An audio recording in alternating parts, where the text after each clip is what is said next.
Hey guys, tonight we board a swaying pirate ship under a moon that looks suspiciously like a toasted pita. The deck creaks. The air smells like old cinnamon and salt water, and you're already rethinking every life decision that got you here. Your clothes are scratchy. Your beard is itchy. Yes, you somehow have a beard now, and there's a distinct chance a parrot eyeballing you knows all your secrets. You probably won't survive this, at least not without turning into either bread or bait. So, before you get comfortable, take a moment to like the video and subscribe, but only if you genuinely enjoy what I do here. And hey, comment below where you're watching from and what time it is. We're building a sleepy little fleet, one cozy pour at a time. Now, dim the lights, maybe turn on a fan for that soft background and let's ease into tonight's journey together. You wake up on a ship, not metaphorically. Like, you actually wake up on a real splinter-filled, ocean-tossed pirate ship, and your first thought is, that's not my ceiling. Your second thought is, why is someone singing about biscuits? And your third? Well, that's when you notice the beard. It's thick. It's majestic. It smells faintly of cumin and regret. And it's braided, badly, into the shape of a smiley face. You reach up, tug gently, and yep, it's attached. A shadow looms over you. Oi!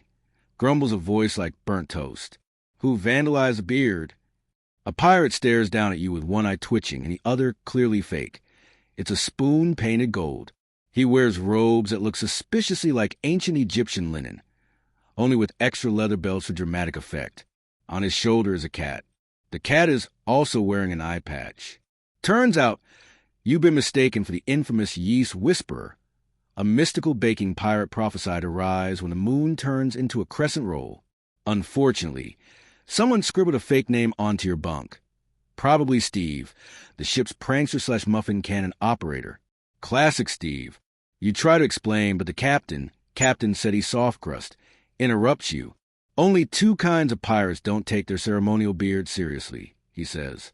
Traders and dentists. Everyone gasps. Somewhere, a seagull poops dramatically.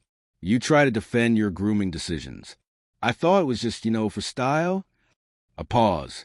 Style, repeats the captain, as if tasting a sour lemon. Do you know why our ancestors kept their beards, landlubber? You shrug helplessly. Because, he growls, they believed the baker's beard filtered the yeast from the desert winds. You think the gods of leavening accept patchy chins and smooth cheeks. Apparently, in ancient Egyptian baker circles, facial hair was not only fashionable, it was practical. A kind of furry fermentation filter. Mainstream fact? Yes. Ridiculous mental image? Also yes. They even found bakery figurines buried in tombs, with adorable little bread paddles and impressively bearded faces. Beards were a sign you'd mastered the yeasty arts. You, however, have just doodled a smiley face into yours with some sort of molasses glaze. The molasses is sticky. You're sticky. And now the crew thinks you're either blessed by the bread gods or cursed by R.A. himself. So what do? You lie. Obviously. I did it on purpose. You say, puffing up your chest and ignoring the itch. It's a sigil of, rising dough. There's an awkward silence. The cat narrows its one good eye. The captain tilts his head. You say, mocked your own beard as a ritual? You nod gravely, to awaken the yeast spirits. Historians still argue whether ancient Egyptian bakers really believed in yeast spirits, or if it was just a poetic way of describing fermentation. Either way, it's working, because now the captain claps you on the back and yells, "We sail tonight." The crew erupts into cheers. Steve offers you a muffin that might be a grenade. The sails unfurl with a whoosh, revealing their unusual pattern. Giant loaves stitched into the canvas, would embroider hieroglyphs that read something like "Beware the crumb." As the ship lurches forward, you're given a ceremonial rolling pin and ordered to bless the oven, which turns out to be a furnace welded into the bottom deck, still smoldering with heat from the last baking duel. A row of sour-looking loaves stare back at you from wooden racks, like they're daring you to say something. You try to ignore the fact that your beard is now dripping molasses onto your robe. Instead, you focus on your new job, pirate apprentice, holy baker, and accidental prophet. The crew consists of Steve, the muffin bombardier, Nana, Khufu, the oldest sailor on board, who claims she once punched a crocodile during a bake sale. Captain said he's soft crust, beard judge, and all-around menace. And you? The smiling beard imposter, who might be about to lead them into war. War with who? That's revealed over dinner. Flatbread slathered in what they call garum drizzle, a kind of fermented fish sauce that makes your eyes water. The singing sails, says Nana, smacking her gums. They stole our sacred starter. You blink. Starter? Our ancestral sourdough, hisses the captain. Fermented since 2440 BC. Mixed by High Priest Bakepri in the Temple of Bread and Fire. He gestures to a faded scroll nailed to the mast, showing what looks like a baker doing yoga next to a loaf. We're taking it back, the captain growls. Of course, the starter has adapted. Rumor says it's alive and hungry and might be whispering secrets to anyone who sleeps too close to it. The Singing Sails, a rival pirate guild turned artisan cult, use the starter to make enchanted loaves that hum sea shanties and double as flotation devices. You begin to suspect you're in way over your head. But for now, as night settles over the deck and the stars wheel above, you settle into your hammock. Your beard is stiff. Your fingers smell like fish sauce and regret. The ship rocks gently. Somewhere below deck, Steve is probably stuffing raisins into a cannon again. You think about that fact the captain mentioned, beards being yeast filters. Who came up with that? Was there a committee? A pharaoh of facial hair? And did ancient bakers argue over beard grooming techniques the way baristas argue over pour-over temperature? Probably. And that's when it hits you. You're in the middle of something weirdly important. Not world-saving important, but definitely ancient beard mysticism and pirate politics important. You're a part of the crew now. And tomorrow, you're stealing a sentient sourdough from musical pirates. Sweet dreams. You don't exactly wake up the next morning so much as jolt up when someone shouts, "The baguette cannon is jammed again," followed by a dull thud, a puff of flour, and an extremely angry seagull careening past your hammock like a gluten-powered torpedo. Your molasses smiley beard is now crunchy. It's not pleasant. You sit up, crust flaking gently into the breeze, as the deck rocks beneath your bare feet. Welcome back, pirate life. Captain said he's soft crust is already shouting orders. One boot on the helm, one hand wrapped around a steaming mug of date syrup tea. His beard, you note bitterly, has been oiled and combed into elegant swirls, each curl glinting like divine pasta. Yeast whisperer, he bellows at you. Time to earn your crust. You squint toward the horizon. There it is, looming like a breadbasket-themed fever dream. The ship of the Singing Sails. It is, without exaggeration, a floating bakery. The sails are dyed violet and stitched with ancient lyrics. Every time the wind shifts, the rigging hums a different tune. Today it's somewhere between a lullaby and the jingle of an upscale brunch cafe. You're told their figurehead is a bust of Hathor made entirely of stale pretzels. They mock the old ways, Nana Kufu grumbles, handing you a slingshot loaded with biscuit rounds. Using magic and melodies instead of proper crust discipline. You nod as if you understand. You don't. Then Steve appears with a tray of steaming buns, each labeled with a tiny toothpick flag. "These are distraction rolls," he whispers conspiratorially. "Toss them aboard, and they'll sing badly until someone eats them." You're not sure that's impressive or illegal, but either way, the plan is simple. Board the Singing Sails. Steal back the sacred starter. Don't die. So naturally, they send you first. You clamber into a rowboat dusted with flour and manned by two crew members you haven't seen before, both of whom are quietly arguing over the merits of rye. I'm just saying, one hisses, "Rye bread keeps better in the desert." "Oh, really?" the other scoffs. Tell that to the mold god of Memphis. Historians still argue whether ancient Egyptian bread mold was seen as a curse, a cure, or just an inevitable side effect of desert baking.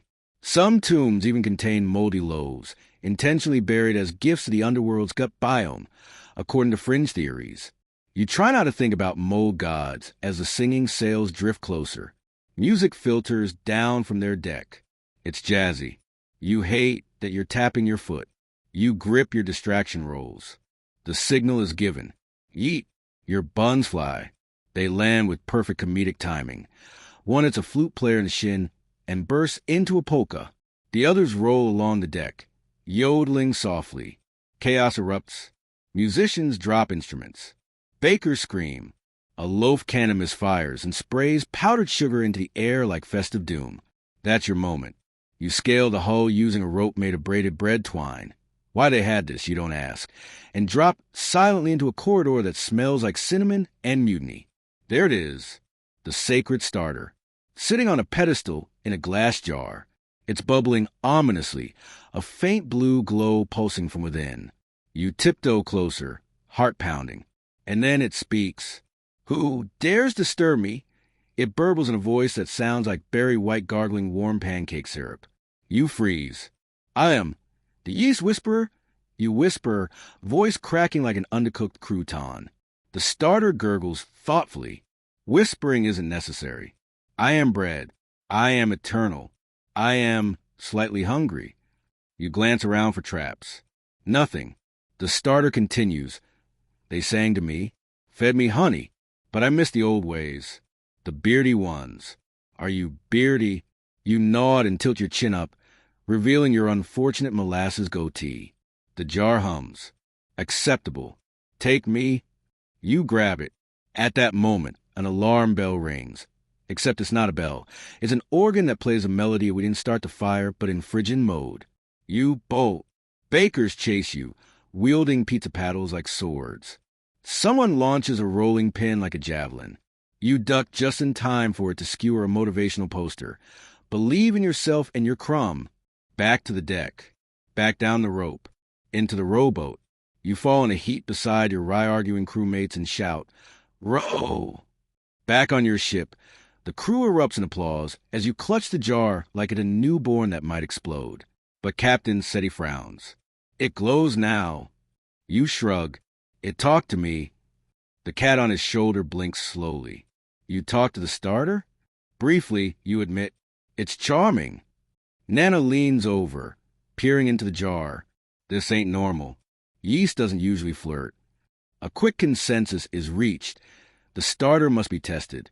You're ordered to bake a ceremonial loaf using only the sacred goo and 3 ingredients: sand, water, and intuition. You do your best. The result? A loaf so dense it bends your spoon. But when broken open, the inside sings a soft lullaby. Everyone stares in awe. Steve cries a little. Okay, the captain mutters. Maybe it is the real one. But something nags at you. As you clean up, you notice a faint hieroglyph etched into the side of the jar, one you've seen before. Back in the Temple of Dough. It's not just a symbol for yeast. It means host. You look down. The starter glows brighter. You have a feeling this bread isn't done with you yet. That night, the crew celebrates with a feast of fig tarts and honey bread shaped like sea serpents. You sit beside Nana, who regales you with tales of the time she seduced a crocodile priest just to steal his whisk. Wasn't worth it, she says with a sigh. The whisk kept whispering insults. You sip fermented date, juice, and glance at the starter jar. It's gone quiet. For now. But you swear, you hear it humming the tune from the singing sails, only backwards. Something strange is rising. And you're still itchy, crusty, and completely unsure what day it is. But at least you didn't die. Yet. It's past midnight when you're woken by a cool, slightly damp nose nudging your ear. You groggily open one eye to find the cat, Captain Seti's cat, perched on your chest, staring with unblinking intensity. A single grain of flour clings to its whiskers. You've been summoned. It says, yes. It talks now.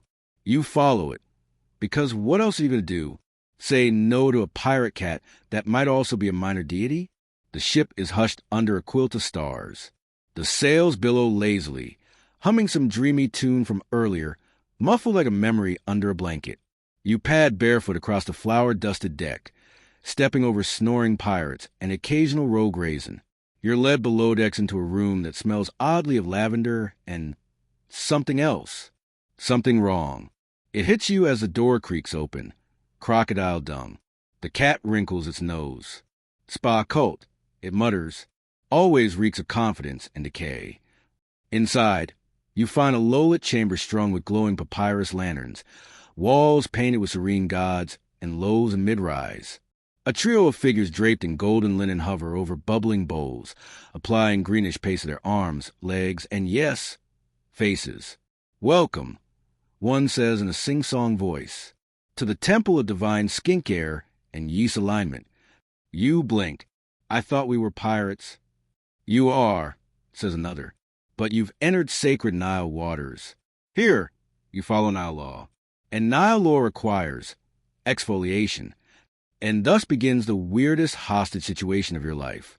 Turns out the ship's been temporarily marooned on a silt bank in the Nile Delta after Steve tried to weaponize a cinnamon swirl. Again, the local spa cult boarded, declared the crew spiritually unbalanced, and insisted on a full-body cleansing ritual to appease the fermentation spirits. You're handed a bowl of grayish-green paste and a reed brush. What is this, you ask? Ancient Egyptian sunscreen, says the leader proudly, made with crocodile dung and a hint of lotus oil. Yes, it's real. Mainstream historical fact.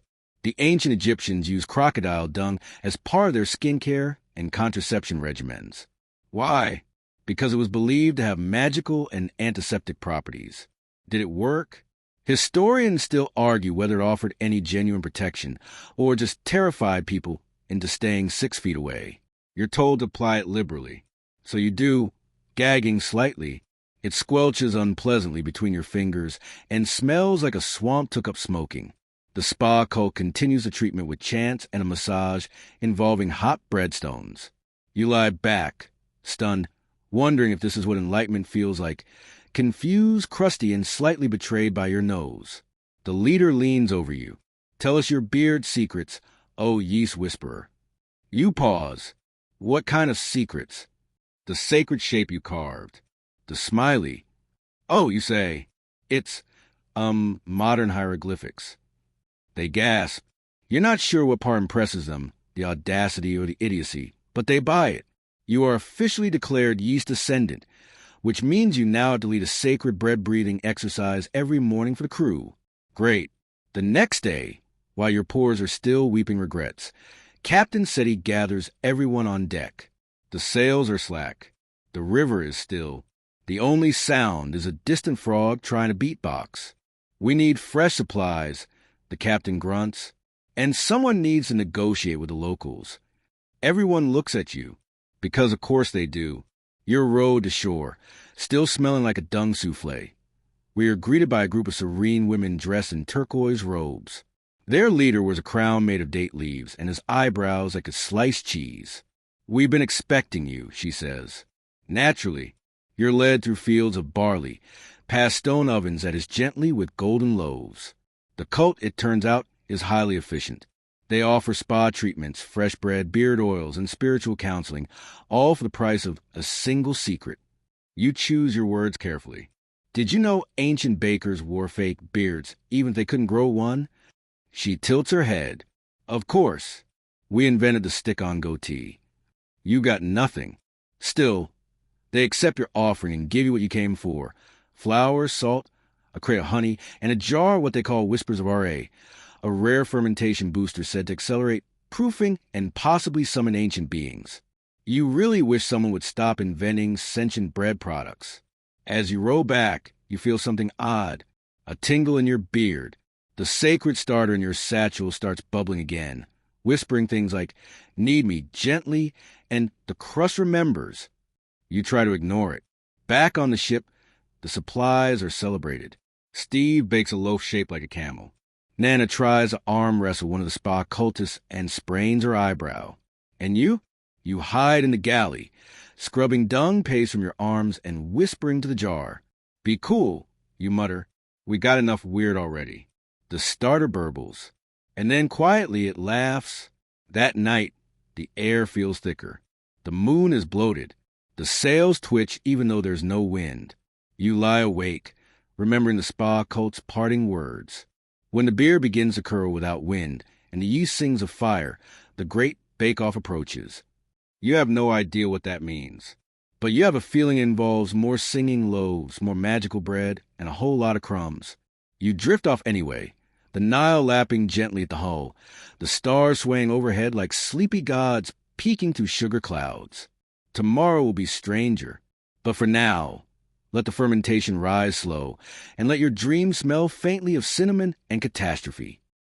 You wake up to the sound of someone vigorously arguing with a breadboard. "Steve, again. You betrayed me," he hisses. "You said you could handle 9 loaves, but you buckled at 5. You peek over the edge of your hammock. Steve is indeed berating a cutting board, while flinging dough like he's auditioning for a haunted bakery ballet.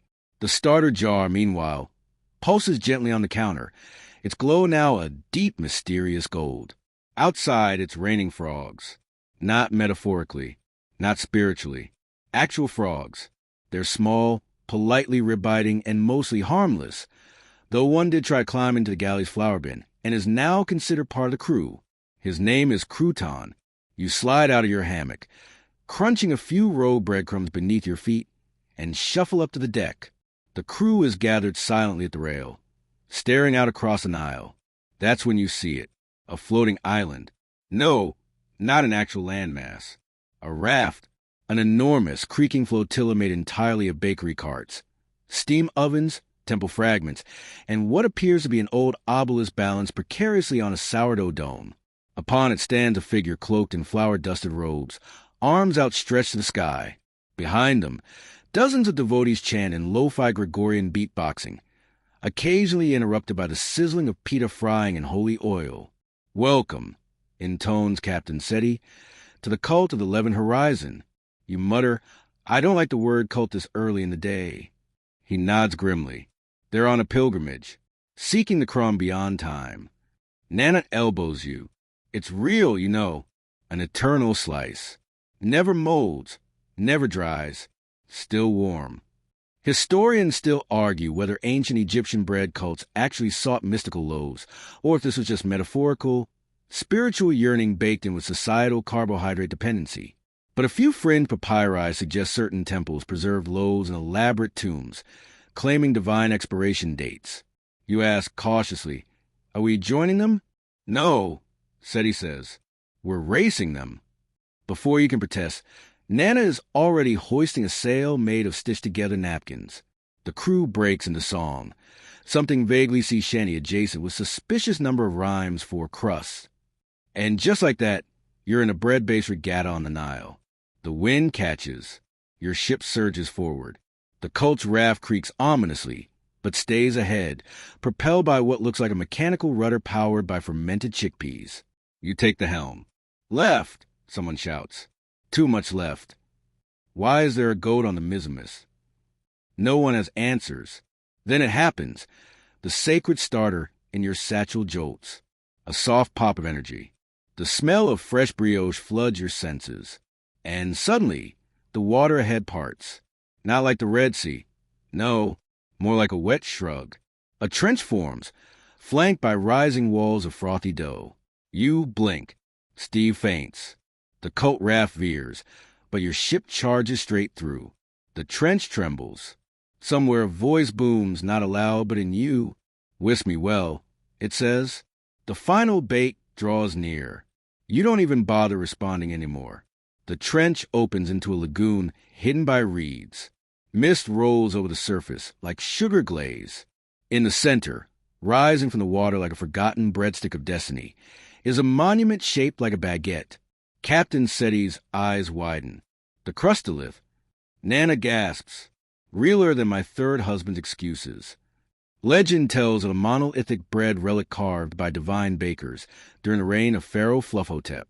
Supposedly, it radiates warmth, offers endless slices, and smells like the memory of your happiest meal.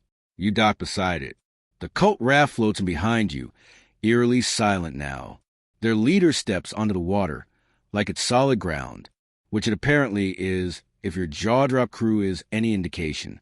He holds up a hand. Only one may approach. Everyone looks at you. "Why me?" you protest. Because the leader intones, "The starter chose you." The jar in your bag hums. You sigh, step forward, and walk onto the water, half expecting to sink. You don't. The crust beneath your feet holds, Crackly, warm, oddly inviting. The crustolith pulses as you approach. A door opens in its side. A door in a baguette. You enter. Inside it's cozy. Bread walls. Butter sconces. A gentle humming like a grandma's favorite radio station echoing from nowhere. On a pedestal. A book. Bound in rye. You reach out. The starter bubbles in your bag. You place it gently on the pedestal. The book flips open by itself. Pages shimmer. The air tastes faintly of clove and nostalgia. You read The Book of Breadings. It's full of forgotten recipes, rituals, and tales, like how bakers once communicated across cities by sending coded loaves, and how the beer was a sign of sacred leavening power. There's even a section on bread beasts, pharaoh loaves that went rogue and had to be neutralized with vinegar and compliments. One entry sticks with you. The bearded one shall rise when the starter awakes. You back away slowly. Outside, the cult is bowing. The crew is silent. The crustolith glows. You touch the starter jar. It speaks. I'm ready. You're not, but you gnaw it anyway. The crustolith begins to crumble. No, flake. Into thousands of golden crumbs, each one drifting upward into the sky, forming a spiral that spins into clouds like a cinnamon twist of destiny. And then it rains. Not frogs this time. Toast. Light, warm, perfect slices of toast fall like snow. The crew laughs. The cult cries. Nana catches one and declares it her new child. You chew a piece. It's divine. Back on the ship, Captain Seti pours everyone fermented mango juice. A toast of the crumb beyond time. But deep down, you know something's coming. The starter isn't done. The Book of Breadings hinted at a final ingredient. Something ancient. Something sacred. Something only the bearded ones can find. You glance around the crew. Most of them have beards. Nana's is technically optional, but intimidating. Even Steve has grown a little doughy chin tuft out of sheer anxiety. You, though, you've got molasses. It'll have to do. That night, as the ship drifts downstream, the stars sparkle brighter. The frogs have mostly stopped trying to unionize. The starter sleeps. For now. And you? You dream of Beard's ancient ovens and a loaf so perfect it could stop wars, or at least make brunch less awkward. You're jolted awake by a loaf-shaped alarm clock. No, not a metaphor. Steve rigged it together from stale bread and an old gong. It rings every morning at slightly before dawn or when the jam starts whispering, whichever comes first. You groan. Your beard, it's definitely longer. Maybe it's the molasses. Maybe it's the crustolith. Maybe it's your sheer refusal to question the laws of follicular physics anymore. You trudge to the deck. The river's still. Fog lingers like a shy ghost.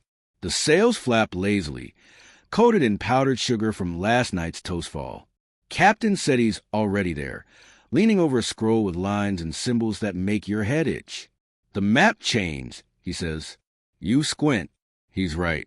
The papyrus now shows a new destination. A spiraling pyramid baked into a desert hill, its base marked with a doodle of a beard. You mutter, let me guess, the temple of facial ferments. He doesn't even blink. Close. The bearded bastion. You sigh. Of course it is. Legend says this hidden temple was a stronghold of elite baker philosophers who believed that wisdom came not just from age, but from the quality of one's beard. A flaky goatee was considered a divine sign. A patchy mustache? Mildly cursed. Some even wove yeast strains into their whiskers for fermentation on the go. Historians still argue whether these beard bakers were actual culinary pioneers or just eccentric retirees who couldn't let go of the dough. The crew set sail, sort of the wind sluggish. The frogs have unionized and refused to row. So it's just you, Steve, and a paddle shaped like a baguette, slowly drifting through marshy silence. Eventually, the fog parts to reveal it, the bearded bastion. It's majestic. Imagine a ziggurat made of ancient stone and hardened honey cake, tiered and towering, flanked by colossal statues of bakers mid-whisk. Vines creep along its sides, though closer inspection reveals they're actually licorice ropes. You dock. The crew fans out, cautiously exploring. Birds chirp. Somewhere a loaf sighs. At the base of the bastion stands an inscription. Nana reads it aloud. Only the beard that needs may rise. You scratch your molasses-tipped chin. I think I qualify. Steve coughs. I've been exfoliating daily, and my crumb aura is immaculate. You both step forward. The door doesn't budge. Then you try something desperate. You whisper to your beard, "Please." It twitches, glows faintly. The door groans open. You glance at Steve. I win. Inside, the air is warm and yeasty, thick with the scent of roasted grains and secrets. You descend a spiral staircase, each step dusted with flour, until you reach the chamber of proofing. Torches flare to life. There on pedestals are busts of bearded faces carved in breadstone. Each expression is slightly smug. Their beards are impossibly intricate, braided, layered, even frosted. You approach the central altar. Upon it, a whisk. Not just any whisk. This one gleams like sunlight on syrup. Ancient symbols are etched along the handle. You touch it. Suddenly, visions. You see the original bearded bakers kneading dough under desert stars, whispering incantations into bubbling cauldrons of sourdough starter. You see one crafting a beard comb out of obsidian and barley straw. And then, a warning. You see flames. A loaf erupting. A figure in shadow, wielding a butter knife with far too much swagger. The vision ends. You stagger. Behind you, the rest of the crew has arrived, munching on ceremonial flatbread, like it's movie night. Steve holds up a scroll. Found this in the gift shop. Says there's a test. Of course there is. The test of the needed one. You must bake a loaf using ingredients from memory. No recipe. While blindfolded, whispering only truths into the dough. The altar lowers into a kitchen. Stone counters, ancient ovens, jars labeled with strange glyphs. The crew circles you. Seti nods. No pressure. Only the fate of the bread and beer continuum at stake. You crack your knuckles. Whisper to your starter. Begin. Flour, water, salt, honey, crushed dreams. No, raisins. You knead. The dough is warm, responsive, slightly judgmental. You murmur secrets into it. I once ate gluten-free pizza and pretended it was fine. Sometimes I think sourdough is just a gateway to mild insanity. I still don't know what spelt is. The oven flares. You slide the dough in. Wait. Time stretches. The loaf emerges, golden, steaming, suspiciously perfect. The crew gasps. The busts on the walls begin to hum. Your beard glows. And then the ground rumbles. A hidden passage opens. A voice echoes from the deep. The final crumb approaches. Seti looks grim. We must go. Now. Steve tugs your sleeve. Can I keep the whisk? The temple shakes harder. You flee, clutching your loaf like it's a newborn deity. Outside, the pyramid groans and settles. A single word etches itself onto the wall in golden dough. Soon. That night, back on the ship, the wind returns. The starter pulses. The crew is quiet. Everyone feels it. A final trial is near. Somewhere a crust cracks. And the beard? It begins to curl. Unbidden. The bastion has passed its judgment. And you? You're more dough than man now. You wake up to a sound you can't quite place. It's not frogs. Not toast. Not Steve reading motivational quotes to a loaf of pumpernickel. It's chanting. Low, rolling, rhythmic chanting.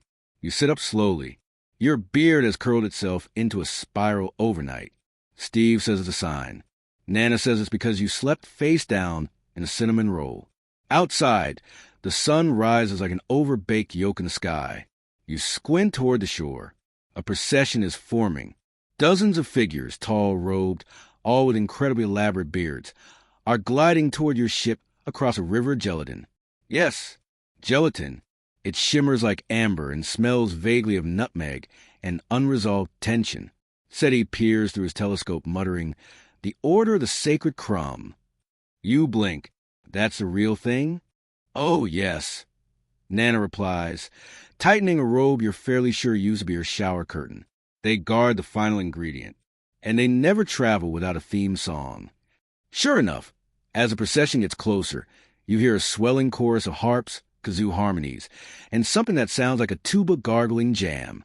The lead monk steps forward. His beard is braided into the shape of a multi-tiered cake. It sparkles. He nods. The bread bearer has passed the bastion. You are ready. For what exactly, you ask? He reaches into his robe and reveals it. A golden ladle. The broth of origins. You're confused, but respectfully so. The monk continues. Before bread, there was broth. Before broth, there was beard. And before beard, there was crumb. The broth of origins reveals all. Historians still argue whether this mythical broth actually existed, or if it was just a poetic metaphor for spiritual awakening during feasts involving way too much barley wine. But fringe theorists maintain that a strange, glowing soup was brewed in pre-dynastic times, using grains, tears, and dreams, passed down by those whose facial hair could detect humidity changes on a molecular level. The ladle glows as it touches your hands. The gelatin river behind the monks quivers, then solidifies into a wobbly bridge. Of course, you're going in. The gelatin bridge feels weirdly reassuring under your feet, soft but structured, like a good sponge cake with self-esteem. The order leads you to a cave shaped like a gaping mouth. Inside, torches flicker along the walls, casting shadow puppets of rolling pins and heroic baguettes. Deep within, in the center of the chamber, stands an enormous cauldron. Steam rises from it in the shape of historical errors and forgotten recipes. You peer inside. There's no liquid, only fog. Then the fog parts, revealing visions. Your crew, the cult of the leavened horizon. The crustolith, your molasses beard glowing under moonlight. Then something else. A shape, a being made entirely of scorched toast crusts and old dough. Its beard is black and rye. Its eyes glow with cinnamon rage. The vision pulses. The monk whispers, the burnt one. You swallow. Of course it's called that. He was once a baker, obsessed with immortality through preservation. He overbaked his final loaf and merged with it. Like spiritually? No, literally. He's mostly gluten now. You stare back into the broth. The burnt one looms. You hear the sound of knives sharpening on brittle crust. He's waking. He guards a final ingredient. The monk continues. The crumb that binds all others. The eternal flake. You exhale. We have to fight him, don't we? Not fight, he says. Bake. That might be worse. Back at the ship, the order begins preparing your supplies. Special herbs. Ancient grains. A whisk blessed by a sourdough priestess. One of the frogs volunteers for moral support. Steve builds an oven out of old breadboards and concentrated hope. Nana sings an old lullaby about biscuit diplomacy. And you? You meditate. Try to remember everything the starters taught you, everything your beard has felt. Then, as twilight dips its toes in the Nile, the wind shifts. A crack splits the sky. The burnt one is here. He rises from the horizon like a nightmare croissant, flaky, furious, and burnt just enough to qualify as artisan. His roar is the sound of overcooked dough being torn in half. He lands on a sandbank. His beard sizzles. His hands drip with eternal crust. You step forward, clutching the golden ladle. Behind you, Steve wheels out the oven. The duel begins. 1-on-1. You knead, he scorches. You whisper truth into your dough. He hurls charred memories. Your beard glows golden. His crackle is like forgotten cornbread. Flour flies. Molasses drips. You bake. And when the oven opens, your loaf steams gently. A perfect crust. A heartbeat inside. The burnt one roars, stumbles, reaches, and takes a bite. Silence. He closes his eyes. Tears. Actual tears. From his craggy, raisin-studded face. He collapses, dissolves into crumbs. From within the pile, something glows. A flake. Golden. Weightless. Perfect. The eternal flake. You reach for it, hand trembling. The starter in your satchel purrs. Yes, purrs. The order chants softly. The frogs cheer. And as you grasp the flake, your beard curls upward, lifts slightly, and glows like dawn made edible. You have it, the final ingredient. But the journey? It's not over. You can feel it. The crumb beyond time still waits. And now you know how to get there. With bread, with beard, and with the flake. You don't speak for a long while. Not because you're in shock, although you are. Not because the frogs have tied themselves together into a hammock and are snoring in sync, although they have. It's because you're holding the eternal flake. And it's humming. Not loud, not dramatic. It hums like an old fridge or a content cat, or like the universe just sighed and decided not to explode for another minute. Seti's watching you. Nana's writing something in her journal that may or may not involve fan fiction about you and a baguette. And Steve? Steve is polishing the golden ladle, like it's about to walk the red carpet. You sit, finally, on a crate of pickled crust and stare at the flake resting in your palm. It's warm. It doesn't weigh anything, but your fingers feel heavy with importance. The crew knows. Even the sky knows. Clouds shaped like cinnamon rolls drift overhead with reverent sluggishness. What now? You whisper. Seti shrugs. We go to the crumb, beyond time. Obviously. You'd almost forgotten. The whole reason for this pirate ship Baker Beer Dieter was a legendary origin point, where bread began, where yeast became divine, and where the rules of the universe, if rumors are true, can be re-kneaded. Historians still argue whether the crumb beyond time was an actual location or a metaphysical construct invented by bread guilds to justify grain taxation. But others believe it lies at the edge of what's risen, where time folds like dough and nothing ever molds. To reach it, Seti says, you'll need to follow a lost current known only to ancient pirate bakers. The spiral stream, a secret waterway visible only when the eternal flake is held at sunrise on a Tuesday while humming a B-flat. Steve is naturally already tuning a kazoo. The next morning, the sun peaks over the horizon. You stand at the bow, flake in hand, beard braided and battle-ready. The flake pulses. The water shimmers. Lines appear, gentle spirals on the river, moving upstream, dancing like whipped cream in zero gravity. That's it, the spiral stream. You follow. The ship creaks and groans as it turns, drawn not by oar or wind, but by story and stardust. The current pulls you into a realm that doesn't quite feel like reality anymore.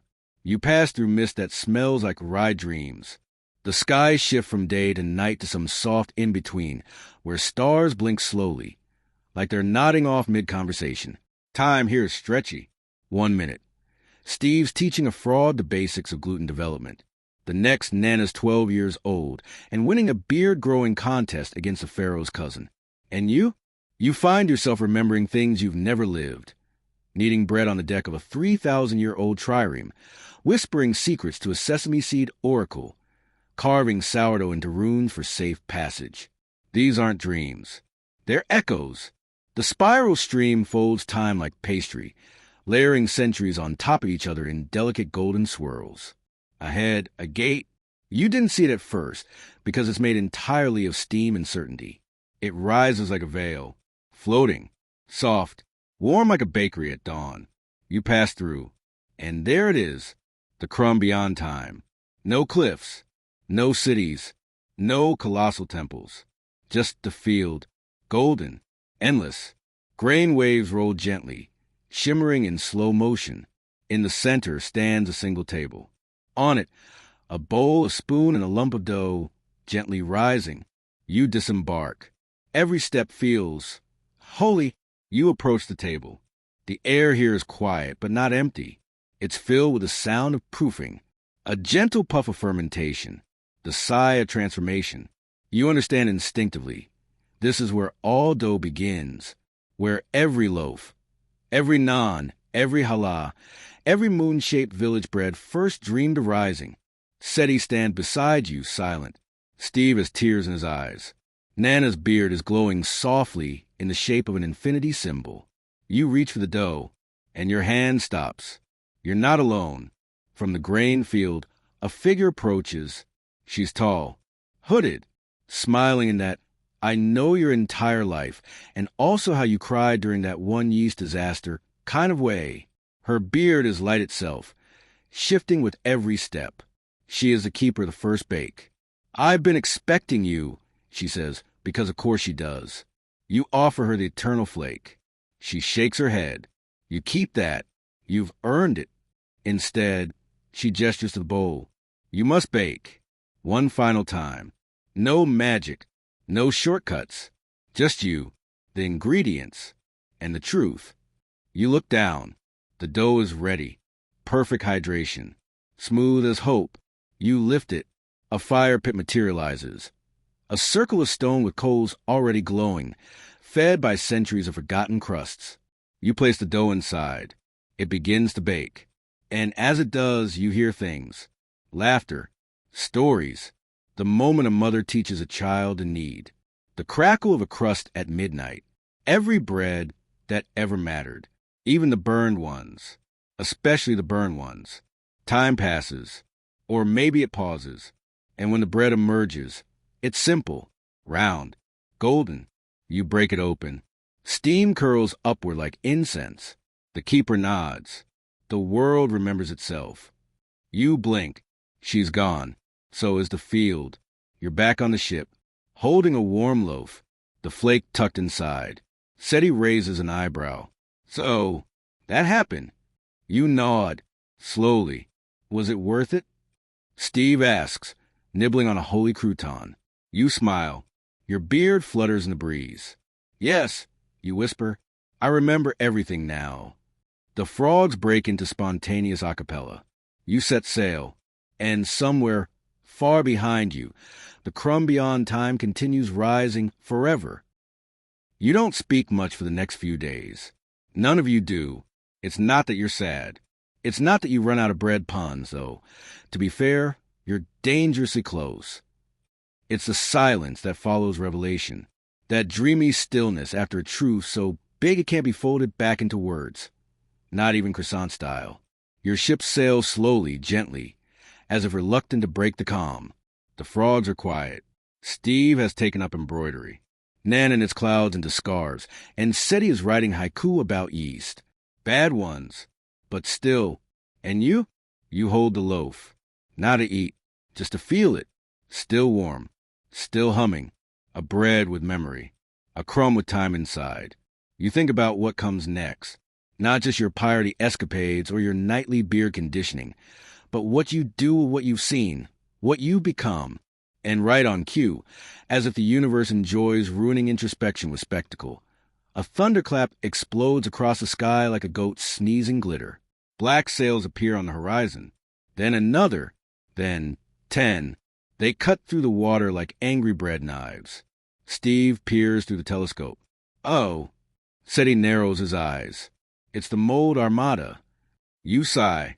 Of course. Legend says that the Mold Armada is all that's left of the jealous bakers, the ones who refused to share recipes, who hoarded yeast, who salted their rivals' dough. Banished beyond the butter line, they've grown bitter. And fuzzy. Mostly fuzzy. Historians still argue whether the Mold Armada were real pirates or just a metaphor for culinary elitism during Egypt's grain rationing crisis. But archaeological records do show entire fleets of ships preserved with blackened sails and fermented citrus hulls. No crew, but traces of mold cultures never seen in nature. Now apparently, they're back, and they brought spore cannons. The first shot arcs across the sky, a puff of green fog that smells like forgotten hummus and personal betrayal. Steve screams. The frogs scream. You do not scream. You butter your elbows. It's go time. You shout for sails, call for shields, and load the sourdough slingshot. Nana summons wind with her beard. Seti chants an old crust curse that turns vinegar into velocity. The Mold Armada closes in. You ready to flake. It pulses. Hot. Bright. The closest ship shudders. And suddenly, before it can fire again, a blast of golden light erupts from your beard. You didn't even mean to, but the flake did. The enemy ship dissolves into harmless breadcrumbs. Not gone, just softened. Another sails forward. You raise the flake. This time you speak. Return to the bowl. The ship stops. Shudders. Shrinks. Shrinks. Becomes a muffin. A muffin with a grumpy little flag. Steve picks it up. Banana walnut. He announces, still angry. The mold armada hesitates, then vanishes, every ship gone, as if they realized they weren't needed anymore. You sit down, exhale. You didn't destroy them, Seti notes. No, you say, stroking your glowing chin. I rehydrated them. That night, the crew throws a quiet feast. The good kind, not a rager. More of a we survived metaphysical bread war.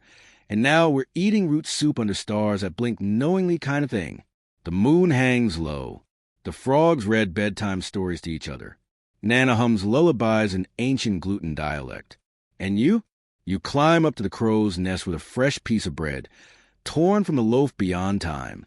It still hums, but softly now, like it's dreaming. You watch the stars.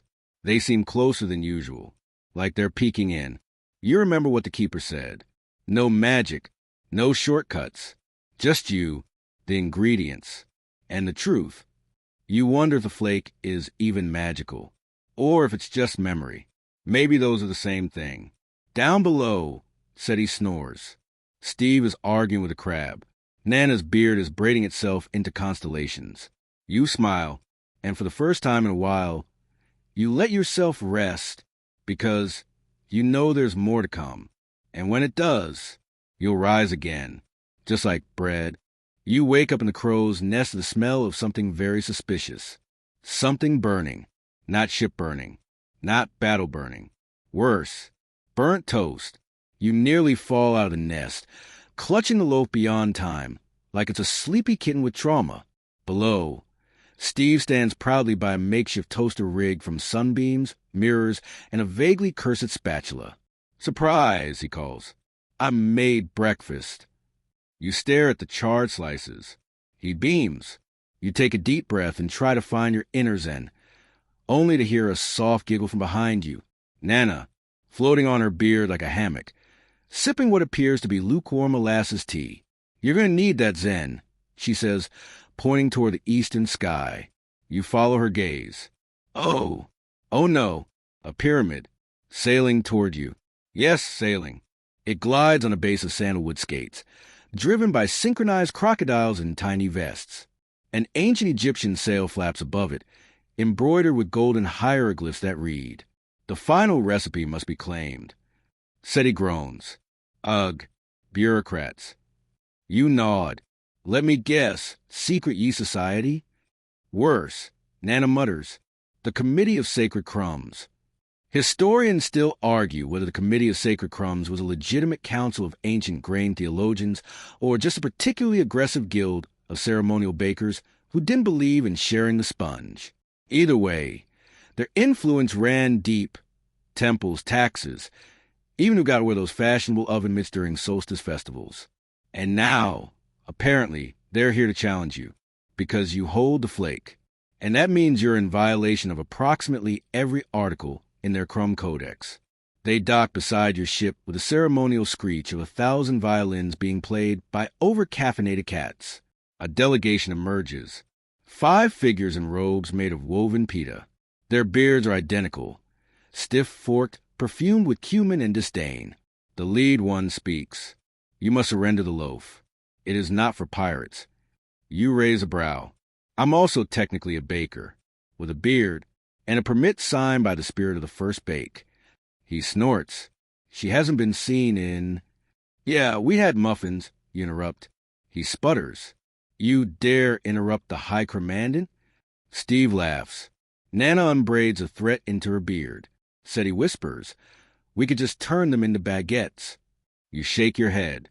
No, this feels important. You step forward, bread in hand. The committee forms a judgment circle.